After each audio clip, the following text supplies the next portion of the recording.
este libro que realmente me voló la cabeza. Libro de parte de la historia de mi querida amiga Claudia Chandía, pero este libro es solamente una parte de lo que vamos a conocer hoy. Hoy Claudia no solamente va a contar su historia, sino que va a abrir su corazón en este capítulo de Claudia al desnudo. Claudia, bienvenida. Tenemos aquí a esta gran amiga y mentora de negocios, Claudia Chandía. ¿Cómo Muchas te encuentras gracias. hoy? Estoy un poco nerviosa porque es primera vez que voy a hablar cosas más íntimas, pero me siento preparada porque ya es momento. Bien, eso es importante. Clau, quiero que, si bien acá en el libro, y los invito a comprar este libro que se llama La silla de rueda, Saca la silla de rueda de tu cabeza, cuentas parte de tu historia, parte de tu accidente, una pincelada de lo que ha sido este proceso de transformación, de crecimiento, pero hay una parte de tu infancia que marca y creo que es una semilla de lo que hoy día eres. Y tiene mucho que ver con este papá y esta mamá en una situación quizás no ideal en términos como sociales, pero claramente fue lo perfecto para construir la mujer que eres hoy. Papá alcohólico, mamá depresiva. ¿Qué fue para una niña nacer y vivir en un contexto familiar un poco disfuncional? Ay, sí, es fuerte como suena, pero es la realidad. Y creo que muchas familias quizás viven esto, pero no nos atrevemos a hablarlo porque es como que da vergüenza, es como pudoroso, ¿cómo voy a hablar esto? Y creo que hoy en día me siento también con la hermosa relación que tengo con mis papás, entendiendo que ellos dieron lo mejor de sí, que es el momento de poder hablar de esto. Y nada, fue súper difícil, o sea, fue terrible vivir una infancia con un papá que no era el típico empresario, que por cierto es un gran mentor para mí, pero era un empresario que se refugiaba mucho en el alcohol, producto de su propia infancia, en donde no sabía gestionar sus emociones y se refugiaba en el alcohol. Y a mí lo que me perturbaba no era su violencia o el periodo que a veces hasta 6 meses tomaba todos los días. Era que me daba mucha impotencia no saber cómo ayudarle, me rompía el corazón verlo tan triste y no entender, porque de niña yo no entendía, pero sí lo veía. También hacía mi mamá estaba muy triste, muy depresiva, no tenía, yo sentía sus pocas ganas de vivir, siendo una niña, no entendía mucho, no tenía la conciencia, pero sí los veía súper mal, entonces tuve que crecer muy rápido. Y por eso es que yo siempre digo, este accidente que pasó hace un par de años, que me tiene actualmente en una silla de ruedas, la verdad es que fue una raya más para el tigre, porque Dios nunca te va a dar algo de lo que no puedas, ciertos, pasar o vivir y salir. Pero toda mi historia como desafiante se partió en mi infancia, con toda esta vida como a veces lo graficaba como tortuosa, la verdad. Pero es una niña que nace y no conoce otra realidad. Es Claro. una niña que tiene su relación con esta energía femenina y esta energía masculina quizás diferente y como tú dices, es una realidad mucho más común de lo que se sabe. Sí.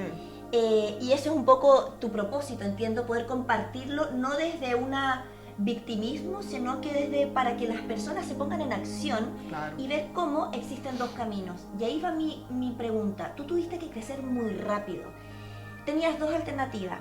O veías a tus papás como referentes para seguir ese camino, ¿no es cierto? Que podrías haber sido. Podrías haber seguido exactamente el ejemplo de ellos. O podías ir al opuesto. Quiero saber, ¿en qué momento, si hay algún evento puntual, que tú como que tuviste que dar ese paso, ese salto y crecer rápidamente? Y si hubo algún momento que empezaste, o en tu vida, que empezaste a seguir este ejemplo de papás, quizás a refugiarte tú también en el alcohol, y en qué momento tú pasas de ser una niña a tener que hacerte responsable de tu vida y de tu entorno familiar. Creo que eso fue como a los 8 años cuando nació mi hermano. Nació mi hermano pequeño, el Diego, que como que automáticamente cumplí ese papel de querer protegerlo. Entonces ya no era la niña que tenía que vivir vulnerable porque le tocó, sino que automáticamente mi sentido de responsabilidad fue como tengo que cuidar a mi hermano porque no quiero que pase lo mismo que pasé yo. Entonces, cuando él era pequeño, sí habían muchas situaciones difíciles de que peleaban mis papás, que mi papá era violento, que desaparecía, que estábamos todos con los nervios de punta, o cuando ya sabíamos que se iba a poner a tomar. Entonces, en el fondo, mi infancia, yo tuve una infancia donde no nos faltó nunca nada, tampoco tuvimos grandes lujos, pero una familia promedio, en donde mi tema era como el desamor.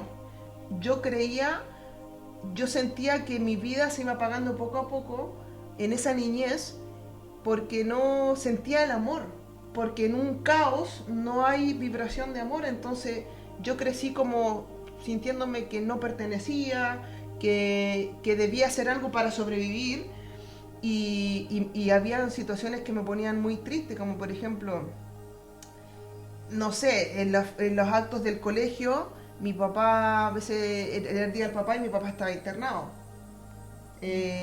O mi mamá le pedía que, porque siempre, para mí mi refugio de niña fue el deporte, siempre fui deportista.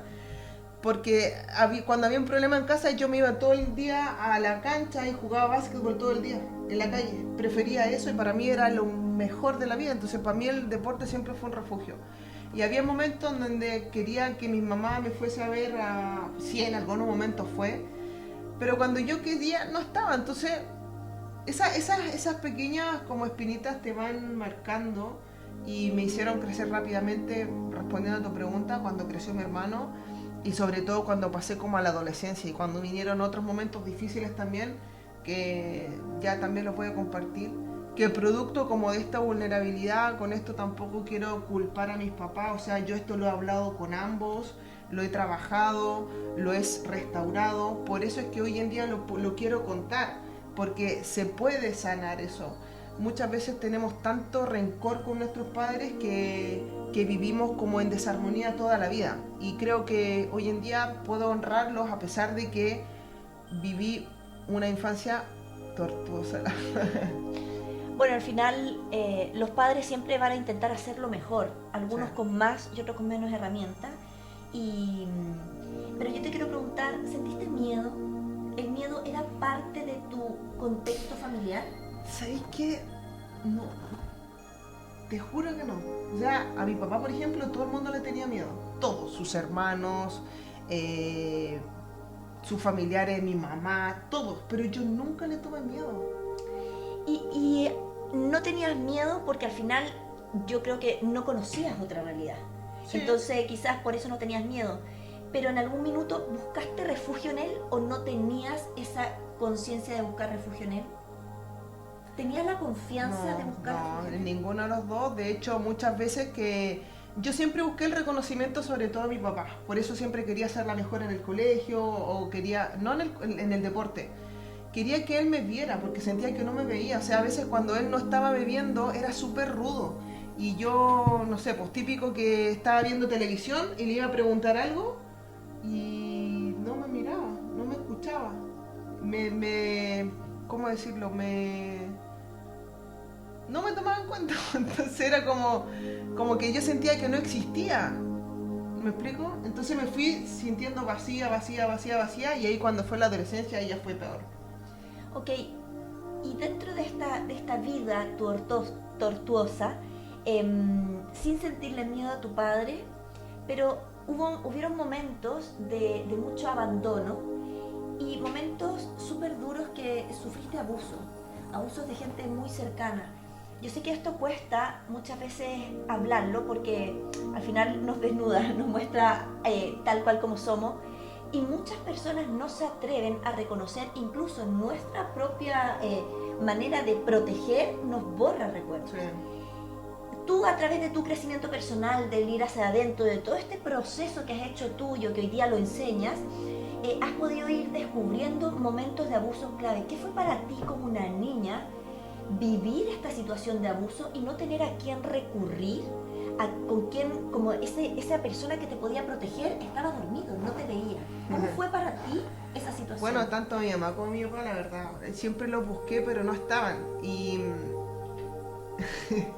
no, fue horrible, pues, fue horrible porque yo de hecho todo esto vine a reconocerlo en mí con el accidente. Por eso es que hoy en día digo que es una bendición, porque yo estaba ahogada, estaba silenciada de todo lo que viví, de toda la mierda que viví, de los traumas de mi infancia, pero también de ¿cómo se llama? De esos abusos que son abusos sexuales, que, que está, no es la normalidad, pero es muy, claramente no es la normalidad, pero es súper común. Y hoy en día me quiero atrever a decir, sí, ¿sabes qué? Fui una niña abusada entre los 8 y los 14 años, familiares, que no voy a decir nombre, porque no es necesario, pero la gente que abusa de los niños siempre son los que están más cerca. Y claro que quise muchas veces hablarlo, pero eso sí me daba miedo hablar. Por eso es que para mí estoy siendo valiente al hablar esto, porque nosotros las que somos fuertes, las que tuvimos que hacernos rápidamente mujer o crecer rápido, nuestra fortaleza es ser vulnerable. Entonces, por eso me atreví a hacer esto. Esa es mi valentía, hablar de la verdad, hablar de lo que me pasó. Sí, sabes que me violaron, me abusaron, personas cercanas a las que yo confié se pasaron por donde quisieron la confianza que yo les entregué. Entonces hoy en día sé perfectamente dónde viene la desconfianza que en algún momento tuve, o abrir mi corazón para que alguien me ame, me da miedo todavía. O sea, en ese momento tú callaste y como que te fuiste hacia adentro. Exacto. O sea, nadie se enteró de lo que estaba pasando No. en Le dije a un amigo de una ocasión, y él no supo qué hacer, era un niño también. Le dije a un amigo, era un niño, entonces en el fondo fui replicando el no expresar igual que mi papá. Claro, claro. Y cuando tú vivías esa situación de abuso, esa situación de vulnerabilidad, tú te callabas, iba quedando como en un trauma. ¿En qué momento, por qué ahora te atreves? ¿Tiene relación con haber sanado? ¿Tiene relación porque al final uno siente mucha culpa cuando quiere, porque no queremos responsabilizar a nuestros padres? Claro. Pero ¿cómo lograste? ¿Por qué ahora quieres contarlo? ¿Cuál es un poco el propósito de poder compartir y abrir este espacio de esta Claudia al desnudo, sin filtro? Porque no quiero solamente que vean la Claudia exitosa de ahora, que viaja por el mundo, que está volviendo a caminar. Quiero que vean que es posible el cambio. O sea, detrás de cada ser humano hay una gran historia y todos podemos cambiar. Porque yo he pasado por transiciones que ya les voy a ir contando, pero podemos hacer el cambio si es que realmente se decide. Y cada coletazo que nos da la vida, cada desafío, es para que nosotros entremos a ver esas cajas oscuras y nos atrevamos a abrirla y abracemos cada sombra de nuestra vida. Yo creo que esa es la intención y el propósito. Obviamente, si yo expreso esto y soy la voz de muchas personas que a lo mejor se sienten reflejadas, uy, a mí me pasó, a mí también me abusaron, también mi papá era depresivo, mi mamá era drogadicta, qué sé yo, tantas cosas, pero no es para que a lo mejor, es para que digas y sientas que es posible que tú te puedas sanar de eso y puedas transformar esos desafíos en oportunidades para poder contribuir al mundo. Y no solamente te sanaste a ti, sino que a través de ti empezaste a contagiar o a salpicar esta forma de trabajarse, de sanar. Y hoy día, bueno, yo conozco a tus papás, a tu mamá, a tu papá, uno los ve ahora y de verdad es como que son otras personas, pero es literal. Sí. O sea, hay una transformación literal que parte de una niña en un contexto quizás de mucho dolor, pero que tiene la valentía y la fortaleza de invertir y transformar la historia. Sí. Y eso también, hay una parte de tu historia que ya viene, tú vas creciendo, ¿no es cierto? En este silencio, en este como ir mirando, observando, tener que crecer muy rápido. Y hay un momento que tú empiezas a sentirte diferente, empiezas a mirar con otros ojos, empiezas a definir quién eres, ¿no es cierto? Empiezas a mirar y darte cuenta que tus gustos eran diferentes a los de tus compañeras, que quizás te gustaban otras cosas, y viene lo que conocemos, que también es un miedo para muchos de ustedes, viene esto de salir del closet, viene esto de reconocer tu sexualidad, de enfrentarla, de tener que contarle al mundo que tú sientes amor, pero que tu atracción no es solamente para el sexo opuesto, sino que Sí.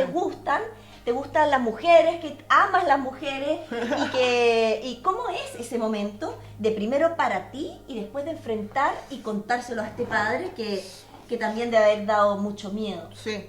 No, de hecho, ni siquiera le conté yo, fue como una traición que me hicieron por ahí que mis papás se enteraron, pero bueno, al final da igual. Mira, pasa que yo me enamoré a los 14 años de un hombre. A mí me encantan los hombres también. Me gusta, yo siempre digo, tengo 100% de campo. Porque me encantan las mujeres, pero también me gustan los hombres. Solo que he estado de novia con más chicas que con chicos. Pero esa salida del closet puntualmente también fue difícil porque ahora no es tan terrible, pero hace 20 años atrás era como, de verdad soy la rara, soy diferente. O sea, yo siempre he considerado que soy muy diferente al resto. Porque he sido más valiente, siempre he sido como, yo me lanzo a la vida, o sea, a mí no me dan miedo las cosas. Y cuando desde los 14 hasta los 18 años aproximadamente, viví una etapa donde, claro, ya empecé a crecer, me empecé a rodear, porque el entorno influye muchísimo, y empecé ahí a abusar del alcohol, conocí otro mundo. Entonces yo dije, inconscientemente empecé a repetir lo mismo de mi papá, porque era también lo que conocía, pero claro, no tenía conciencia de lo que no sabía, ¿me explico? Entonces, sí, probé drogas, probé alcohol, me refugié mucho en eso, y en ese mundo... no quiere decir que esté relacionado necesariamente, pero también no me lo quiero saltar. Ahí conocí a una chica en un lugar en el que trabajaba cuando entré a estudiar, a los 18. Y no sé, me gustó y bueno, pasaron las cosas y me enamoré perdidamente. En el fondo estabas viviendo como, bueno, en la adolescencia siempre viene esta dualidad, esta quién soy, Sí. el querer diferenciarse un poco de los padres, viene un montón de preguntas que nos hacemos todos, es parte de este salir, como de esta transformación. Pero en el fondo igual esta salida del closet empezó a hacerte sentido, te dio miedo, ¿cómo lo enfrentaste? Sí, no, fue terrible porque puntualmente mi hermano mayor que vivía en ese entonces con nosotros, uno de mis hermanos, como que le contó a mi papá y por zafarse de que lo estaban retando a él, y va y le dice, ay, ¿por qué no van mejor a retar a su hija que es súper lesbiana, estuvo todo el día con X persona, que era mi primera novia? Y yo estaba en el segundo piso en mi cuarto y estaba así como, mierda, va a venir mi papá aquí, que va a quedar la cagada. Dije, yo no lo puedo creer, mi corazón así. Siempre creyendo que estaba haciendo algo mal, que estaba haciendo algo mal, que estaba haciendo algo mal. Pero en el fondo estaba haciendo algo diferente. Ahora encuentro que es un talento atreverse a hacer cosas diferentes, pero en ese momento yo me aterraba. Y no, fue terrible. De hecho, mi papá, la única y primera vez que me pegó fue ahí. ¿Y sientes... Una cacheta. ¿Cuántos años tenías, perdón? 18. 18, ok. Y en tu adolescencia, un poquito antes, contabas que tuviste en algún momento alguna relación con el alcohol, empezaste a refugiarte. ¿Cómo fue esa relación cuando tú empiezas a salir y estás ahí en el momento de tomarte un trago? ¿Sentiste que te empezaste a refugiar también como tu padre? Mira, yo entre los 14 hasta los 24 años estuve 10 años sumergida en un entorno de drogas, de alcohol, de lujuria, distorsión, de todo. O sea, porque yo quería escapar, y quería escapar de mi vida. ¿Y qué te hizo salir de eso? ¿Qué fue? ¿Hay algún hito puntual? Sí. ¿Hay algo que tú dijiste, no, como que tocaste fondo? Sí, yo en la vida he querido 2 veces suicidarme. Ya la verdad es que creía que mi vida realmente no tenía sentido por todo esto que te estoy contando. Entonces desde los 14 hasta los 24, porque claro, cuando tuve mi primera relación amorosa, como tenía distorsionado lo que era una relación de amor, claramente tenía mucha carencia. ¿Nunca lo viste, Nunca papá y mamá? lo vi, Okay. tuve mucha carencia, entonces me enamoré perdidamente de la primera persona que me dio un poquito de amor y se distorsionó todo, era súper controladora, súper celosa, abusiva. Entonces estaba en un entorno muy mal, y cuando intenté salir de ahí no podía, o sea, no sabía que existían herramientas, no tenía idea, porque estaba en un entorno que no se me permitía, por así decirlo, llegar. Entonces, a los 24 años, me acuerdo perfecto, había salido de la universidad, entré a estudiar, soy profe de educación física porque fue lo que me dijeron que había que hacer, siempre siguiendo el plan tradicional, pero yo sentía en mi corazón que yo iba a hacer cosas diferentes. No sé ni por qué ni cuándo, pero sabía que iba a hacer cosas diferentes. Entonces, en esas cosas diferentes, ya quería salir de ese estado, pero no podía, o sea, ya no me gustaba hacer deporte, no le encontraba el sentido, me aburrían ya las fiestas, o sea, me drogaba, me sentía mal, y al otro día quería levantarme a hacer deporte y no podía el cuerpo. Entonces, más encima a eso, súmale que a los 18 me fui de mi casa, me fui a vivir con unas amigas, producto de todo esto, y lo que pasó fue que mi papá seguía tomando. Quise escapar de la casa de mis papás, aproveché de juntarme con unas amigas, vivir en un departamento. Yo siempre he sido trabajadora, o sea, de los 14 años que trabajo, siempre tengo mis ingresos. Me fui a vivir con mi amiga, ahí aprovechaba de pololear tranquila, de tener a mi novia tranquila, y no estaba con el caos de mi casa. Pero resulta que los problemas igual me iban a golpear la puerta de mi departamento, entonces estaba ahogada. Y ahí fue la primera vez que yo intenté suicidarme. Wow, y podríamos entonces ir dándonos cuenta que parte una niña en una infancia de un contexto con papá y mamá alcohólica y depresiva, no tienes un referente para crecer, empiezas a crecer, lo que te hace crecer rápidamente es el nacimiento de tu hermano, ¿no es cierto? Como esta sensación natural de querer proteger, y a la vez al protegerlo a él te empiezas a proteger a ti. Y eso hace que tú pongas una coraza que quizás te hace saltarte etapas de tu infancia. Sí. Y después, cuando empieza la adolescencia, en esta búsqueda, empiezas a experimentar, diferenciarte, descubres que tu sexualidad es diferente, pero la empiezas a vivir, a descubrir. Y quiero que todo ese proceso de esta primera etapa que vamos a conocer, me lo puedas definir en una frase. Que me definas en una frase quizás esa primera etapa de niña, antes de este crecimiento, esta segunda etapa de que te haces responsable de tu hermano, y esta tercera etapa que ya te defines como una mujer que te gustan las mujeres. Creo que puede ser la oveja la oveja tricolor diferente, o sea, ¿cómo puedo decirlo? Me podría definir como una adolescente rebelde, pero una rebelde con una causa poderosa. O sea, siempre sentí eso y ahora lo tengo súper claro para qué y por qué viví todo eso. Pero eso así lo podría definir. Fue una adolescencia con mucha rebeldía, pero buscando siempre el amor. Yo no sabía, pero eso es lo que siempre yo buscaba. Y eso. ¿Sientes que tu sombra, tu mayor desafío hoy día que ya tienes más altura de mira, que tienes mucho trabajo interior, fue realmente la mayor oportunidad de tu vida? Sí, de todas maneras, o sea, gracias a todo eso que viví en la adolescencia, por eso hoy en día me gusta mucho estar con los niños, porque sé lo que es sentirse sola, sé es como buscar, querer nadar sola, ¿me explico? Entonces me gusta mucho estar con los niños, por eso creo que soy profe, y como me gusta mucho proteger, por eso también me dedico a lo que me dedico. Me gusta mucho eso y me encanta.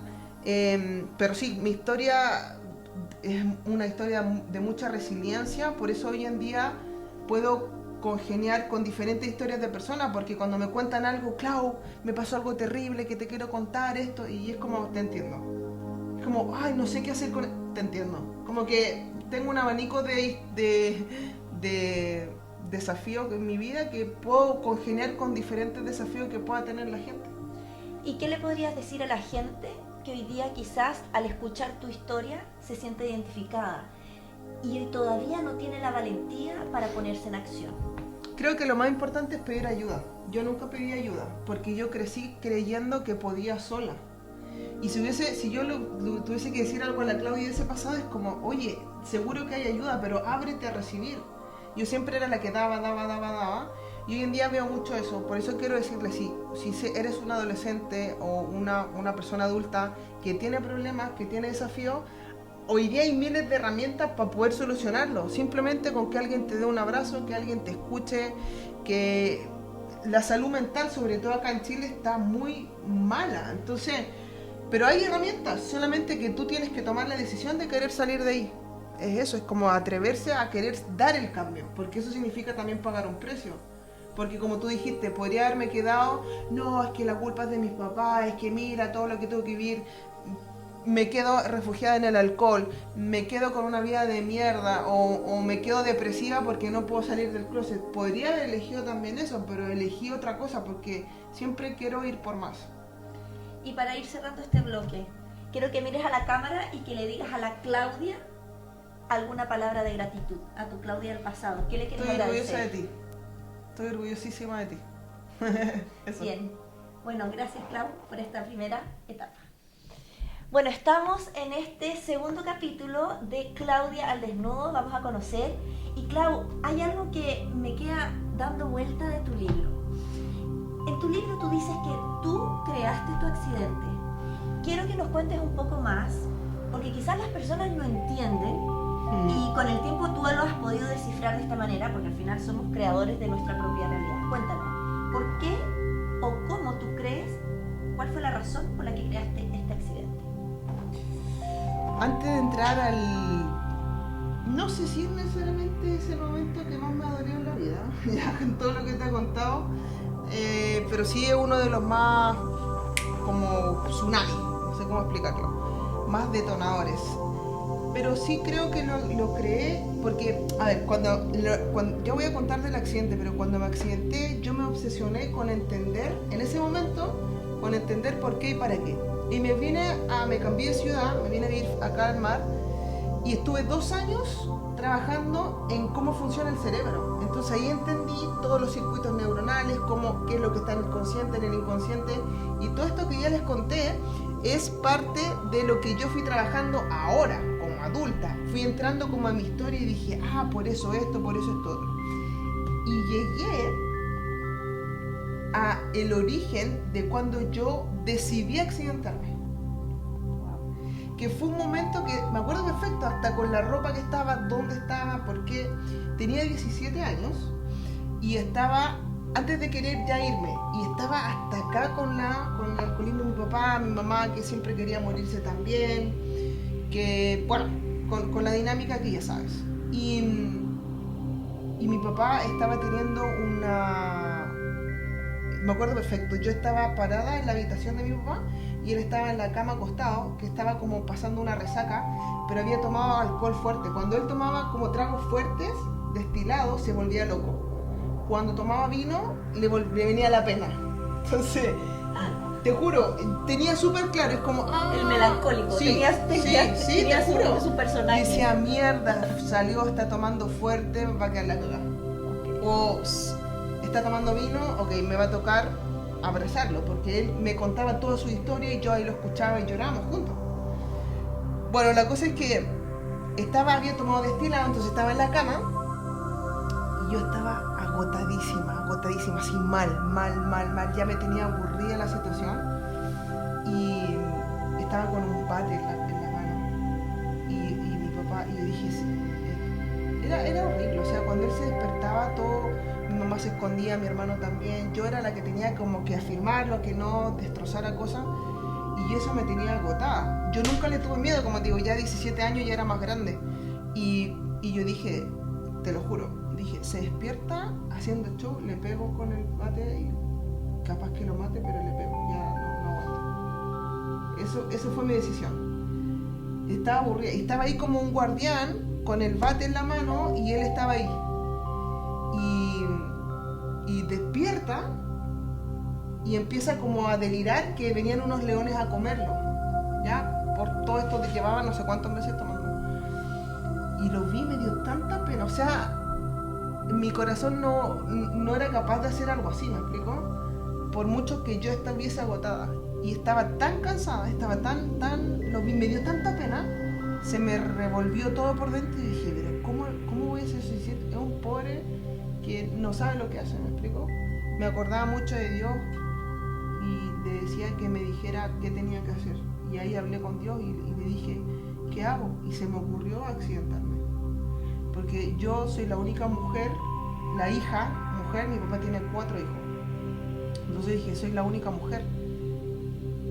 Si es que... Y soy la niña de su vida, yo lo sé. Soy la regalona. Entonces yo dije, si a mí me pasa algo, mi papá va a tomar como un remesón y va a dejar de tomar. Como que hizo como un decreto ahí, como un pacto, no sé cómo explicarlo. Y así fue. A los 32, un 12 de mayo de 2019, me accidenté, iba en mi moto, iba en una curva un poco pronunciada y perdí el control. Y desde ese día, mi papá nunca más volvió a tomar. Y ya 6 años y lo hemos conversado. Y obviamente él es otra persona. De hecho, me acuerdo perfecto cuando tuvimos una conversa y me dijo, yo jamás quise hacerte daño ni a ti ni a tu mamá. Esa era otra persona, me dijo. Y me pidió obviamente las disculpas, pero en realidad, más que nada me dijo, ese no era yo. Y lo entendí todo, la verdad. Por eso somos creadores de nuestra realidad. Lo que pasa es que no sabemos, porque no nos atrevemos a entrar, pero todo lo que nos pasa, por eso yo lo que digo, todo lo que nos pasa en la vida ahora tiene un origen, y ese origen nosotros mismos lo creamos.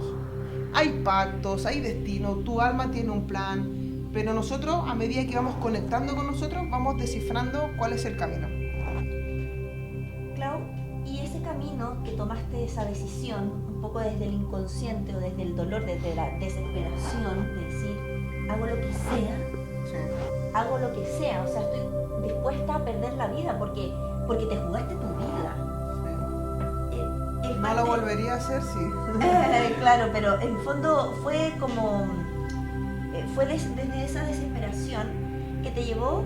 ¿Sentiste miedo cuando tuviste el accidente? Trato de ir a esa noche que tú la describes muy bien aquí, pero a esa noche, un mayo con frío, oscuro, esta sensación de este impacto, ¿sentiste miedo? Sí. ¿Qué pasó en el momento?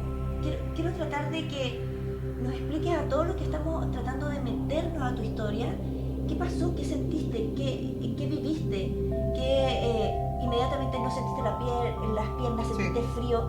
Cuéntanos y descríbenos, porque te lo juro que yo cierro los ojos y se me pone la piel de gallina solo con lo que veía aquí. Sí, no, fue una noche que jamás voy a olvidar. Venía saliendo el cumpleaños de una amiga y, como les digo, pierdo el control de la moto. Muchas otras veces me había caído, entonces como que intenté ponerme de pie, pero inmediatamente no pude. Y yo no entendía. Entonces dije, ¿qué pasa? ¿Por qué no entiendo nada? Y me empecé a quejar, eran como a las 3 de la mañana. Me dolía todo, pero no me podía mover ni pararme. Y se acerca una chica que escuchó mi ruido, que se estaba recién acostando porque estaba en una fiesta. Y era una kinesióloga, que yo digo que es como un ángel. La Angie, te mando un saludo. y ella más me dice y ve la moto, como que entiende el escenario, y yo le digo, no me puedo mover, no siento las piernas, y ella automáticamente como que dijo, seguramente, que me lo contó después, mierda, esto es grave, porque automáticamente cuando alguien deja de sentir el cuerpo es porque la columna se contrajo, la médula se cortó, bueno. La cosa es que empezaron a llegar los bomberos, la ambulancia, la policía, etc. Yo tenía pánico. No tenía miedo, tenía pánico. Porque no entendía lo que estaba pasando. Y como soy una mujer que le gustaba tener el control, y decía, ¿qué mierda está pasando? Tuve con el manubrio de la moto, me golpeé acá, entonces se me reventaron todas las vísceras del estómago. Todas las vísceras. Se me inflamó así. Y el botón del pantalón se fue a la mierda, me fracturó una vértebra y estaba así en el suelo, no me podía parar. Entonces no entendía nada, hacía frío, yo miraba al cielo y decía, ¿qué está pasando acá? Mucho dolor. Y como tenía todo inflamado acá, el tórax se me contrajo y no podía respirar. Entonces estaba así, era como... Y ahí la chica, la Angie, me decía, por favor, porque yo empecé a cerrar los ojos y me decía, no, no te vayas, no te vayas. Y yo lo único que quería era morirme. Pero eso no fue el intento de suicidio, eso fue como que de verdad dije, ya aquí caí. Porque no puedo respirar, y lo sentía, y miedo, y frío, y la bulla, y la gente, y no, y va, y la moto, y no sé qué. Y era como, no, a la mierda. Y ahí tuve como esa rendición, que solté toda la mierda y me morí. Lo cuento también. Estuve muerta como 10 minutos, más o menos.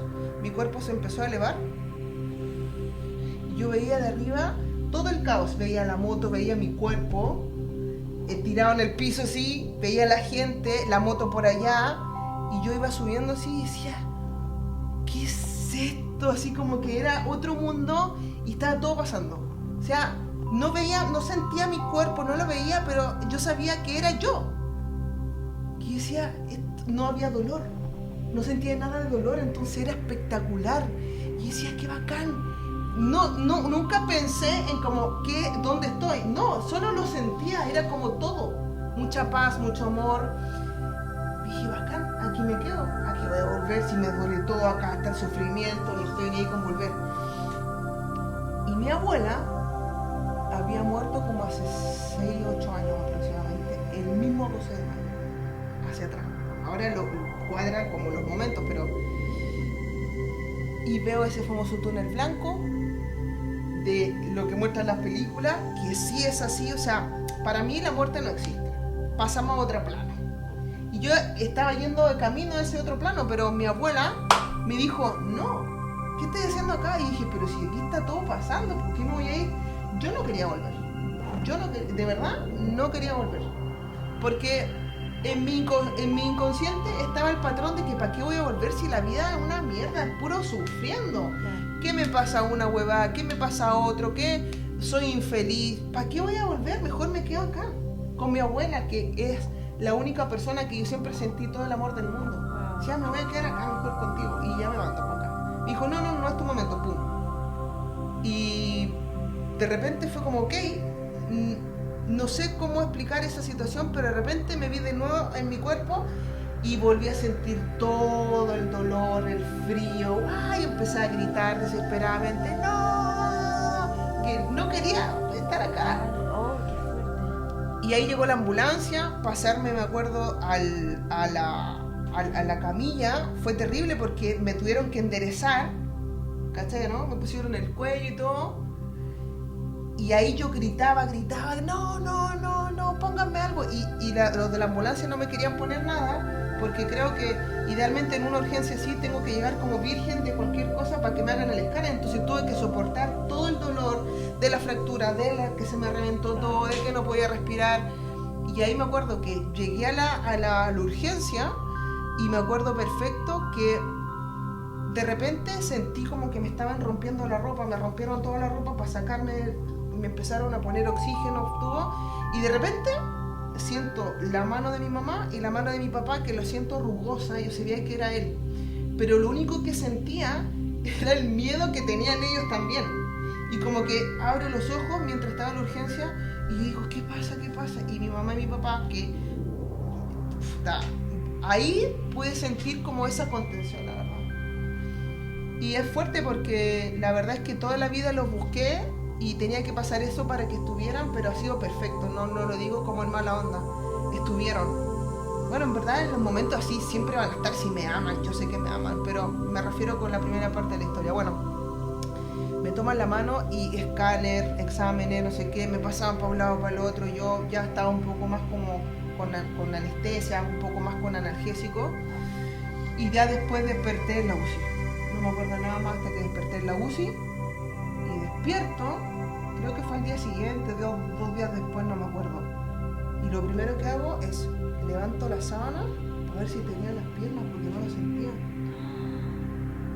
Fue como, me empecé a tocar y dije, ¿dónde estoy? Estaba lleno de mangueras por la nariz, por la boca. Y levanto y dije, mierda. Y la empecé a tocar pero no la sentía. Pero no entendía nada. Dije, ¿qué pasó? ¿Dónde estoy? ¿Qué día es? Así. No, fue terrible. fue terrible. No sé cómo más describir esa muerte. Pero cuando estabas en ese momento, recuerdo que en el primer capítulo nos contaste que en algún minuto pensaste en quitarte la vida. Cuando ya estuviste ahí, que estuviste, incluso experimentaste lo que era transitar a un estado diferente y que como que todo se acababa, ¿no es cierto? Sí. En ese momento que tú despiertas en esta realidad no deseada, en una realidad que se veía absolutamente oscura, negra, que se veía incierta, porque al final no sabías lo que iba a pasar, te volvió esa sensación de decir, ¿por qué no? De ganas de volver a quitarte la vida. Creo que quiero que entres un poco ahí, porque cuando que entres a ese verdadero tocar fondo. ¿Sabes que ahora lo recuerdo? Han sido 3 veces. Fue una cuando tenía 20 y tanto, que fue cuando estaba como aburrida de todo, de mi infancia, de la adolescencia, etcétera.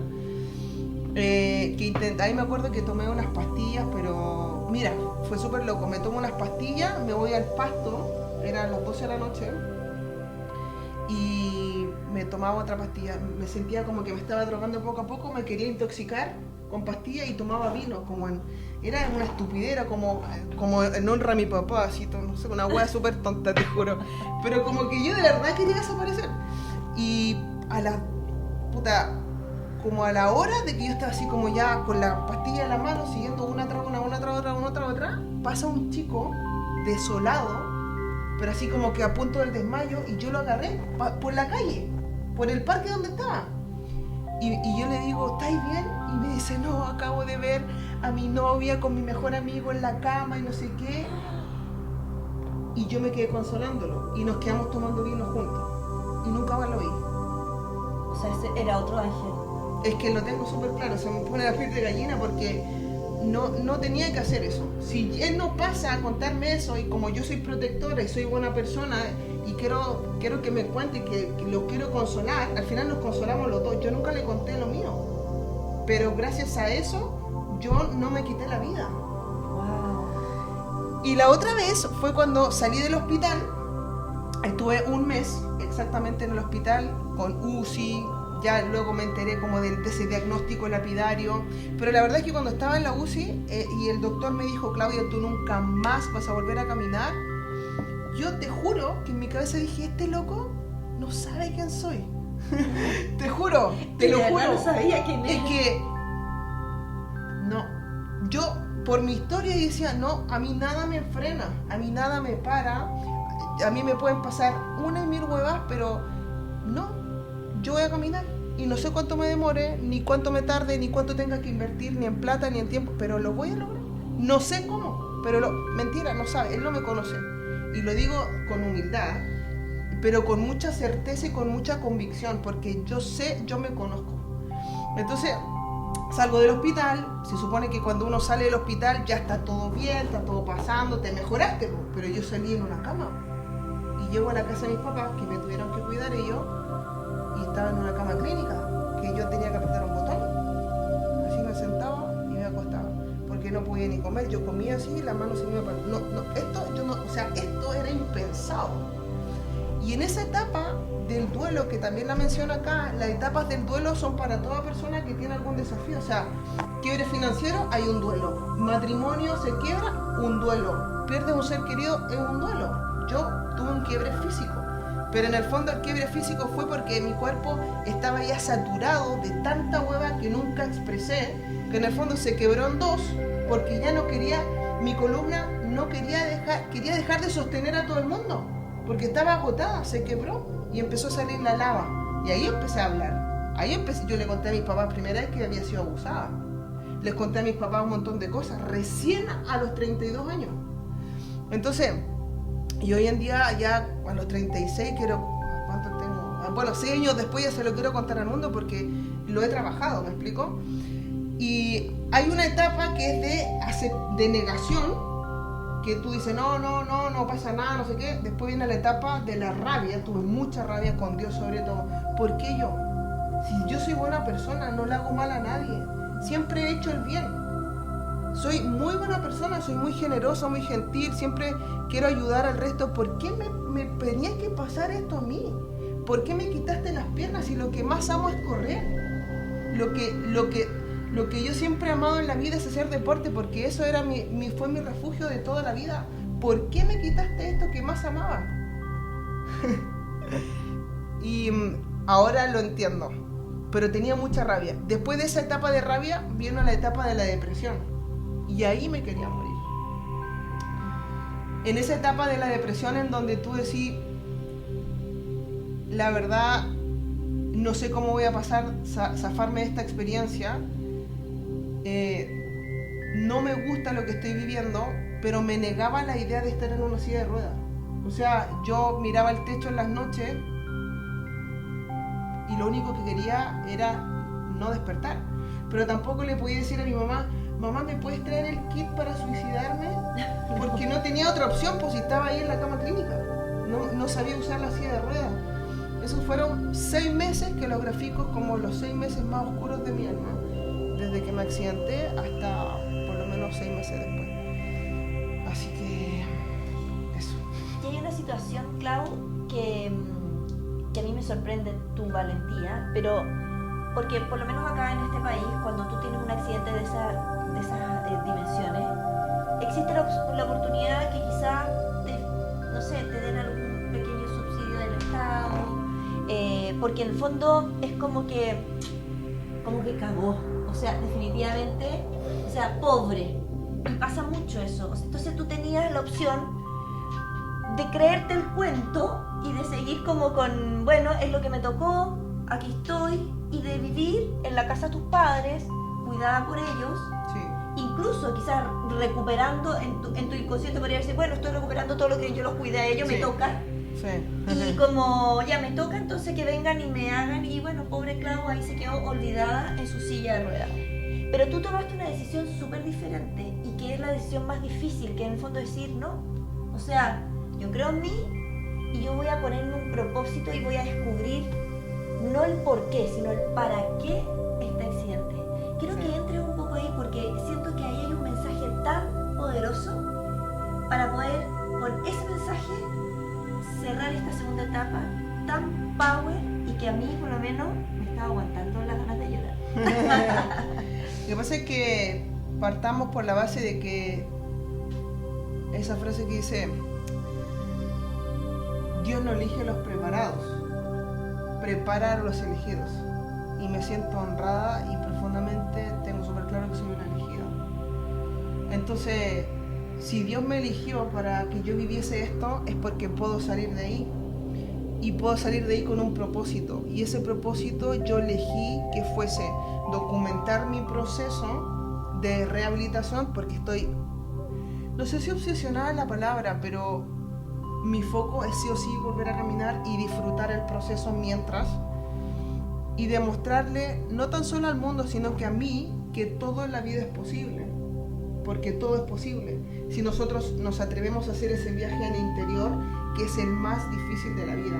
Hay gente que se va a morir y nunca va a haber entrado a mirarse y a abrazar todas esas sombras o esa oscuridad, porque da miedo.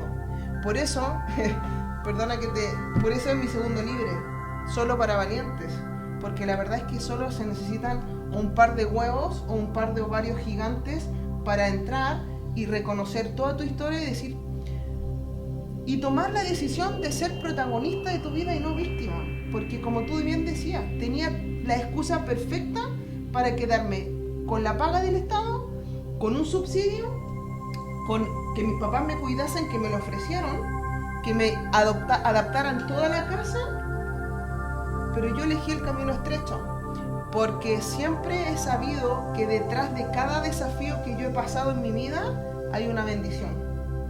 Así que con eso me quedo para cerrar este segundo capítulo. Pero antes de cerrar, quiero leer esta frase que creo que nos Vale. da pie para el tercer capítulo que se viene, pero super power, que es: domina tu mente y usa el dolor como un trampolín para el logro de todas tus metas y objetivos. Y Claudia realmente ha usado como un tremendo trampolín este dolor que hoy día nos entrega a través de este pedacito de su historia. Así que nos vemos en el siguiente capítulo. Sí. Estamos llegando a la tercera parte de una historia realmente que para mí me ha erizado la piel. estamos conociendo la historia de Claudia Chandía al desnudo, cada uno de esos detalles que la han construido a esta mujer tremenda mentora de negocio que es hoy. Hoy, Clau, quiero que me vayas contando cómo fue este proceso de renacer. Este renacer que te saca de la casa de tus padres, que te hace tomar decisiones de crecer, de expandirse, y que al final de este capítulo nos vas a tener una tremenda sorpresa, Sí. que va a ser una noticia ya de nombre mundial. Sí. Y quiero que nos cuentes el momento en que decides renacer, el momento que esta mariposa ya despliega sus alas y que comienzas a volar. Después de esos 6 meses que cuento acá en el libro, de los 6 meses más oscuros de mi alma, literal, porque ahí se desbordó todo lo que en la primera parte les conté de la historia, viene una etapa en donde empiezo como a ver un poco de luz. Y dije, ¿y si sí? Después de esta depresión, ¿y si sí? ¿Y si lo logramos? ¿Cómo lo logramos? Empecé a hacerme las preguntas y el universo obviamente me empezó a responder. Me reconcilié con Dios y fui a un retiro espiritual. Primera vez que entraba como en este mundo espiritual. Y yo estaba como con mi posición media víctima. No, pucha, es que estoy aquí en la silla de ruedas y todo me cuesta y no sé qué. No tanto, pero de alguna otra manera sí. Y se para una chica enfrente mío y me dijo, tengo una señal para ti. Y me dijo, el día en que tú sientas tu corazón, vas a volver a sentir tus piernas y ahí vas a caminar. Y eso fue todo lo que necesitaba escuchar y lo entendí. La verdad es que, de hecho, quedé así como, ok, ¿y cómo me hago eso? ¿Cachai o no? Hasta que, pero ahí lo decidí, digamos, porque todo se basa en decisiones. Yo siempre digo, yo decidí que mi depresión acabara. Yo decidí empezar a ver la luz. Todos son decisiones. Y me vine por amor también, si lo reconozco. Me cambié de ciudad porque no he contado todas mis relaciones amorosas porque soy muy enamorada y me encanta hacerlo. Estaba soltera, bueno, cuando me accidenté no, pero bueno, ese es para otro capítulo. Vamos a tener que hacer un capítulo de los amores. De los amores, porque en el hospital se me juntaron 4 de mis novias. Wow. Pero eso, yo digo, mira, mis amigos se ríen porque dicen, oye, se te juntó un harem. Pero ¿sabes qué? Yo digo, es porque soy buena gente, ¿viste? Si no hubiese dejado un granito importante en él, no me hubiesen ido a ver. ¿Sí o no? Así es. Bueno, gracias por eso. Me vine por amor, conocí a una chica que fue mi última novia y me vine acá, ella me impulsó como a independizarme y ahí dije, ok, voy a partir una nueva vida, no sé cómo mierda voy a hacer esto, pero ella me ayudó un poco también económicamente y mi papá, ¿vale? Mi papá, y yo dije, papá, me voy de acá, sé que me tengo que poner incómoda para crecer, quiero caminar, voy a buscar la forma, ¿me ayudas? Y mi mamá dijo, me acuerdo que dijo, no saco nada con decirte que no te vayas y siempre haces lo que quieres. Y la verdad es que sí. Y me viene igual, le dije a mi papá, con su ayuda o sin su ayuda me voy igual. Vamos, te ayudamos. Ok. Entonces ellos me daban dinero mensualmente y yo vine acá a un departamento muy pequeño, justo post pandemia, 2020. Me vino a un departamento muy pequeño, para mí fue perfecto porque todos nos encerramos. Y dije, qué generoso el universo conmigo, que no me hace que me encierre sola, que me pierda como... Entonces, bien. Y ahí iba a un kinesiólogo 3 horas por día. Entrenaba, me enseñó a cómo pasarme de una silla a la cama, de cómo vestirme, todas cosas que no tenía idea, cómo bañarme, cómo ser independiente, y arrendé un departamento chiquitito que no adapté nada. No quise adaptar nada porque yo decía, si es que yo adapto algo me voy a poner cómoda. Y yo quiero la incomodidad porque sé que así debo crecer. ¿Por qué? Yo a veces digo que he como vivido como 50.000 años por todas estas experiencias. Si yo hago un zoom, tengo muchas historias. Entonces, en el fondo, esas historias me hicieron fuerte y me hicieron crecer. Por eso yo soy valiente, yo quiero vivir. A mí no me da miedo nada. Cosas como, por ejemplo, ser vulnerable. Pero me refiero de hacer, soy muy aguerrida. Me da igual, si me caigo, me levanto. Eso te da esa experiencia te da mucha sabiduría. Entonces, esos 2 años que estuve en la incubadora mágica, que la llamé así ese departamento, yo me desnudé por completo conmigo. Yo abrí mi corazón, comencé a abrirlo, hice muchas terapias holísticas, muchas, leí más de 400 libros, me sumergí en el desarrollo personal, en el crecimiento, y solo estudiaba, lloraba, me daban catarsis, ahí estaba mi novia que me contenía, y después pum, pum, pum, pum. Pero llegó un momento, en esos 2 años crecí mucho y entendí toda mi vida. 2 años. Cuando terminó la pandemia, yo quería seguir y no veía ningún cambio físico de movimiento en mis piernas, y decía, mierda, ¿cómo lo hago? Sí tenía un poco más de sensibilidad, pero no aumentaba como el caminar.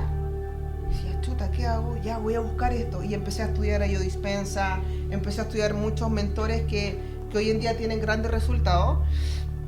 Pero ¿qué pasó? Hubo un punto importante de inflexión que empecé a quedar sin dinero. Entonces 2 años mi mamá, mi papá y mi novia de ese entonces ayudándome económicamente. Yo tenía un emprendimiento que ganaba $500, $1,000 porque era muy poco lo que hacía. Pero dije, y ahora quiero ganar por mí misma, ¿cómo lo hago?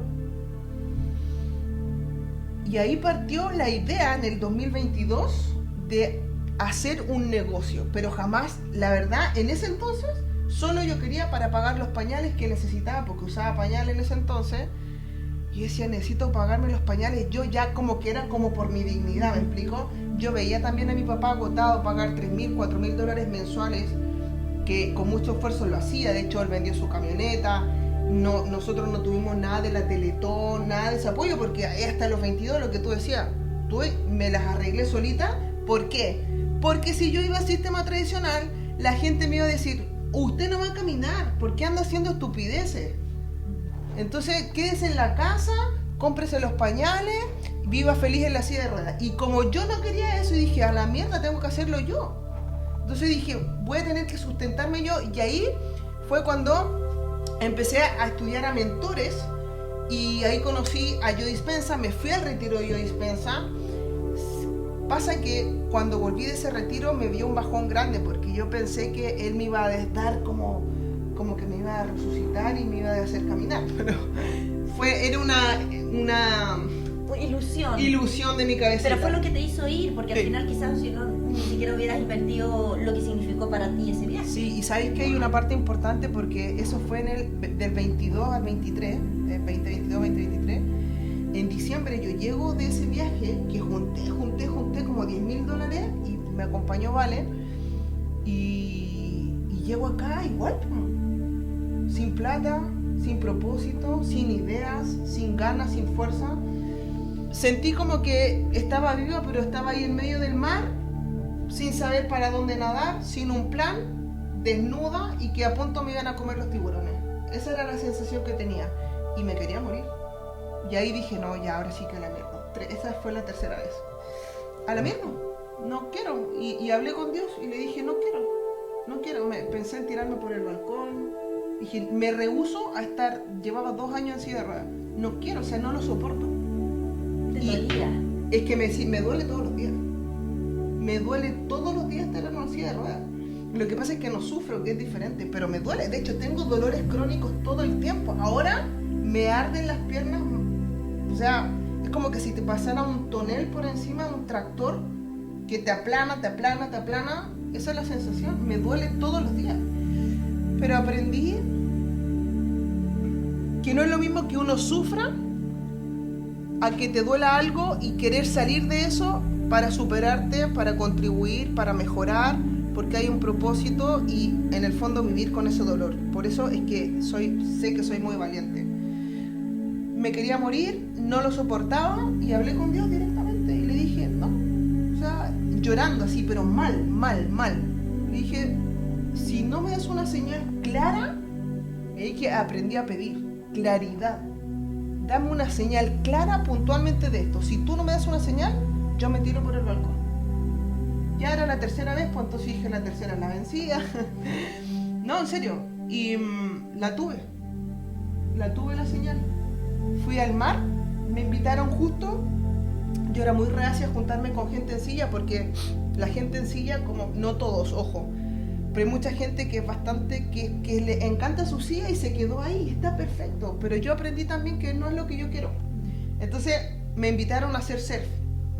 Yo, no quiero. Y la Vale, vamos, vamos. Hasta que me llevó, me meto al mar y no podía parar de llorar. Y yo no entendía por qué. Bueno, después entendí que en el mar no había silla de ruedas. Éramos todos iguales. Entonces me conectó como con esa ilusión. Y dije, wow, qué bacán. Solo un segundo, porque estaban inaugurando una pasarela.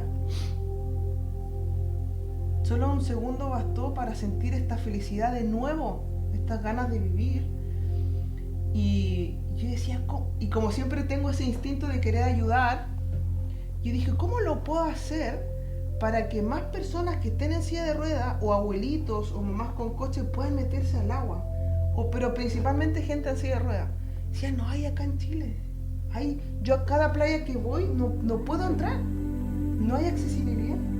Y ahí partió un poquito como el primer propósito, porque dije, quiero que más personas puedan entrar al mar para que se sientan como yo me sentí.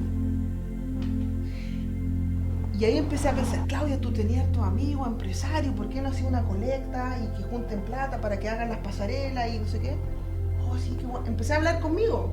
Qué buena idea, dije, yo voy a hacer esa hueá. Y de repente fue como, a la mierda, yo me voy a hacer millonaria, te juro, en esa catarsis, conversa profunda con Dios, como en trance, y dije, yo me voy a hacer millonaria y voy a poner yo esas pasarelas y voy a invitar a todo el mundo a que venga en silla de ruedas a meterse al mar para que sientan esa felicidad. Y de ahí, te lo juro, llevo 3 años en mi negocio, estoy a punto de facturar mi primer $1.000.000 y apenas lo facture voy a hacer esas pasarelas. Wow, qué bonito, me encanta, porque lo que fue tu mayor dolor se convirtió en un gran propósito con un fin mayor, que es al final compartir, es poder como, es conectar, va mucho más allá. De repente uno trata de descubrir por qué me pasa esto, pero cuando se va descubriendo ese para qué, como tú dices, se alinean todos los planetas, y como que los puzzles del rompecabezas empiezan a armarse. Entonces, wow, entiendo ahora y me hace sentido cada etapa de mi vida. Sí, po. Claro, y hoy día tú ya has formado una empresa, tú ya eres una gran mentora. De hecho, nosotras nos conocimos en un gran evento, tú tienes un gran mentor. Me gustaría que compartieras un poco de ese primer propósito que quizás era muy chiquitito, que claramente también se fue transformando. Hoy día tú has sido esa luz para muchas personas que están en una oscuridad, o que no solamente han vivido un accidente, han vivido algo, sino que están en esta sensación de querer vivir de su propósito y que no saben o no tienen las herramientas. Cuéntanos un poco, porque hoy día tu propósito va muy ligado a cualquier tipo de persona que quiera realmente descubrir y vivir de ese propósito para poder generar empresa, generar negocio, generar abundancia, y con eso poder contribuir y poder entregar. Sí, mira, todo partió en ese hilo conductor que yo tomé esa decisión, pero no me quise hacer millonaria para yo tener dinero, porque ahí está el error que muchos cometen.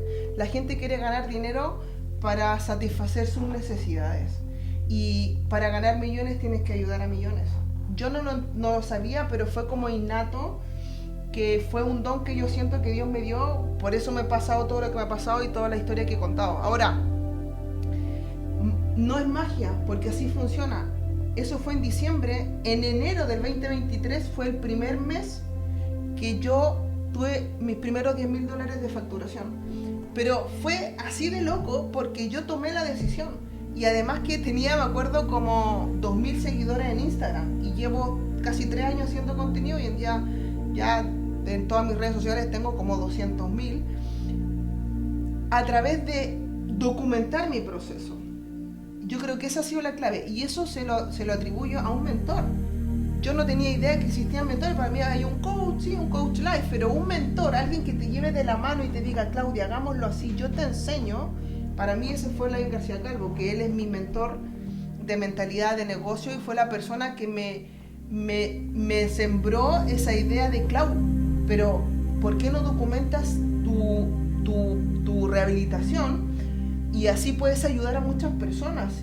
Yo no me atrevía, pero confié en él. Porque cuando uno está partiendo no confía en uno mismo, pero sí yo confié en él por sus resultados. Y lo vi tan convencido de lo que él veía en mí, que yo no veía en mí, que solo lo hice. imagínate todo lo que ha pasado. Por eso es que hoy en día yo también soy mentora y cuando le digo a un alumno, yo creo en ti y esto es lo que va a pasar. Si tú no crees en ti, no te preocupes, yo sí lo veo. Porque el mentor tiene la visión que uno no tiene cuando es más pollito. Entonces, llevo 3 años documentando mi proceso. De hecho, en mis redes sociales he documentado todo. Cuando estoy llorando, cuando estoy feliz, cuando me caigo, cuando me paro, cuando me vine a vivir acá, cuando gané mis primeros $10,000, cuando hice mi primer viaje, cómo tengo que viajar, cuando me compré el auto. Todo lo he documentado. Hay gente que me sigue hace muchos años antes que me accidentara. Y eso es súper bonito porque en el fondo, solamente como tú dices, quiero ser esa luz para que las personas también se den cuenta que ellos pueden. O sea, en ningún caso yo quiero andar ostentando porque no me interesa. O sea, gracias a Dios tengo muy buenos ingresos porque me trabajo muchísimo, ¿vale? Pero mi intención, y podría cambiar el auto, podría hacer otras cosas, pero lo que yo quiero es llegar a más personas. A que más personas digan, weón, podéis transformar tu dolor en una oportunidad. Puedes vivir de tu pasión. Y eso es lo que yo enseño como mentora. Yo le enseño a la gente a ganar dinero haciendo lo que ama. Porque yo lo hago. Yo hoy en día, yo vibro con esto. O sea, si incluso me doy cuenta hasta mi manera de hablar, como que entro en un estado de flow diferente a que cuento mi historia. Porque ahí está la Claudia vulnerable. Por acá está la Claudia empoderada, que lo único que quiere es ayudar. Te quiero ayudar, te quiero contribuir y sé cómo hacerlo. No porque leí un par de libros y porque tengo un título, es que no tengo ningún título de nada. Mis títulos son mi resultado, mi valentía, mi historia, todo lo que te he demostrado que he logrado. Entonces, sé cómo ayudarlo y a eso me dedico y me encanta. Y parte de esto que te encanta también es ponerte retos, porque te hemos ido, te conocemos, te conozco, me encanta porque vivir... es muy emocionante ver la transformación a tiempo real. Y ese tiempo real es algo que te ha caracterizado siempre, y esta sensación de ponerte retos, de ponerte retos, de ponerte retos.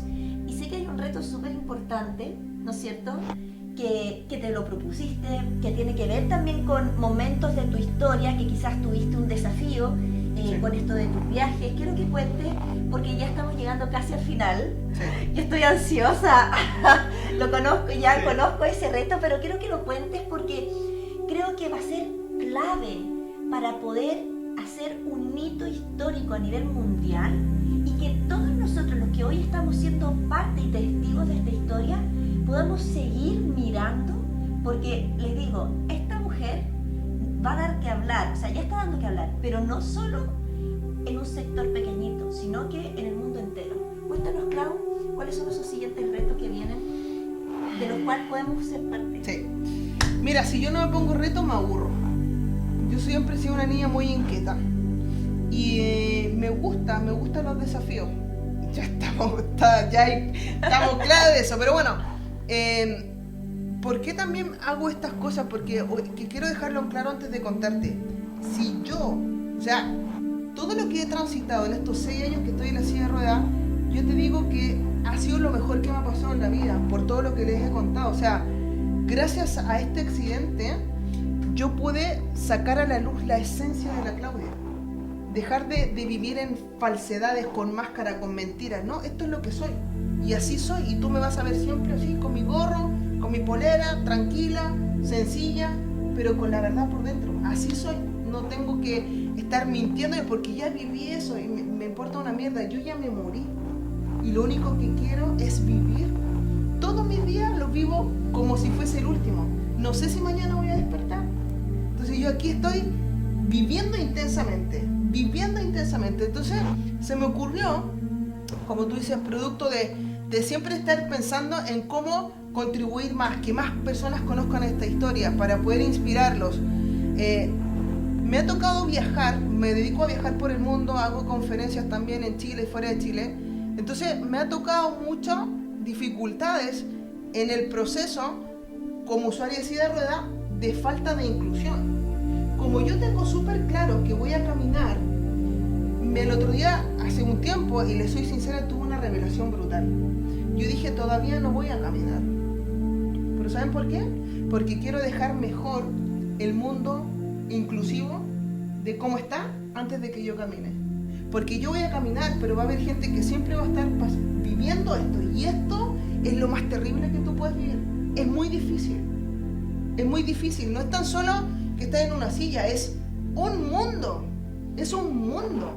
Yo creo que es lo más difícil que alguien puede vivir, sobre todo para los que ya vivimos la otra experiencia, que ya sabemos lo que es caminar. Es una mierda. Es muy difícil. Me cuesta 10 veces más todo que el mundo. Tengo que orinar con una sonda. Puta, para subirme al auto es un hueveo. Las calles no están adaptadas. Para viajar es un culo que te ayude. Todo es un mundo. Entonces yo quiero sembrar esa conciencia en la gente y literal dejar el mundo más inclusivo. Y si me toca ir a pavimentar una calle para que no tenga hoyo o regalar sillas de ruedas, lo voy a hacer.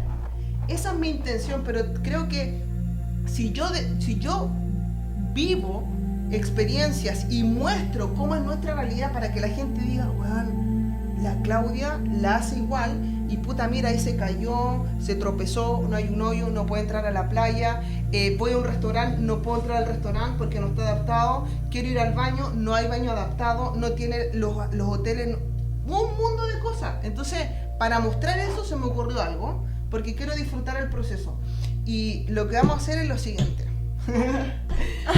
Se me ocurrió vivir una experiencia en donde se pueda documentar todo un blog para que las personas vivan en tiempo real 30 días conmigo, pero con un objetivo puntual para hacerlo más entretenido. Voy a ser la primera mujer en viajar en silla de ruedas por 30 días en 9 países.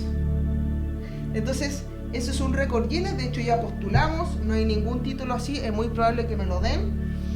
Voy a ser la primera mujer en silla de ruedas en recorrer 9 países en 30 días y nos vamos el 1 de octubre. ¡Wow! Me encanta. Nos vamos ahora, vamos a documentar absolutamente todo. Me voy con 3 amigos, un asistente personal, mi entrenador y la persona que nos va a grabar todo. Hay algunos auspiciadores por ahí que nos quieren acompañar también, que son bienvenidos, pero el objetivo de todo esto, más allá que el título del récord, que eso es divertido, le pone como una intensidad diferente. Le pone esta competencia. Exacto, que a mí me encanta, pero la profundidad, sí, la profundidad es que quiero dejar huellas de conciencia. Eso es lo que busco. Y sé que como a la gente le encanta como esto de que cómo ir a hacer, porque va a ser entretenido, no se lo pueden perder. Va a ser muy entretenido, es que te lo prometo que sí. Va a ser demasiado entretenido. Vamos a documentar todo. Incluso si un día me da la estupidez y me enojé y vamos a grabar todo, vamos a documentar todo, porque también quiero que entiendan algo. Que lo más difícil de vivir una experiencia así es saber gestionar la frustración. O sea, yo vivo acá en la playa, en Concón, y veo aquí cómo corren las personas, las bendigo a todas, por cierto, pero no las miro con envidia, digo que ya voy a estar ahí. Pero para llegar a ese estado tuve que atravesar muchas frustraciones. Tuve que aprender a ser inteligente emocionalmente, porque si no me iba a la mierda. Acá abajo hay una piscina espectacular, pero no me puedo meter. No puedo entrar a la piscina. Y así hay muchas limitantes. Pero como digo en el libro, la verdad es que tenemos siempre 2 caminos en la vida. Uno de oportunidad o uno de fracaso. Yo elijo el de siempre la oportunidad. Sé que Dios me tiene profundamente bendecida, hablamos todos los días, tengo súper claro cuál es mi misión, cuál es mi propósito, así que se viene el siguiente reto con todo. Bien, y para ir terminando y finalizando estos capítulos de Claudia al Desnudo, Clau, ¿cómo te podemos acompañar en este viaje? ¿Cómo podemos apoyarte? Porque yo sé que no va a ser fácil, eres una mujer que siempre ha buscado el camino estrecho porque sabe que te va a llevar más lejos. Podemos apoyarte como audiencia a través de YouTube, a través de tu Instagram, mandándote mensajes. ¿Cómo podemos acompañarte en este proceso? Mira, lo que yo más busco es difundir como esta historia para que podamos inspirar a más personas, ¿vale? Mi canal de YouTube, Crea tu Milagro con Claudia, que le puse el nombre en honor a mi proceso y también para inspirarlo. Yo creo que un milagro es un resultado y todos podemos crear milagros.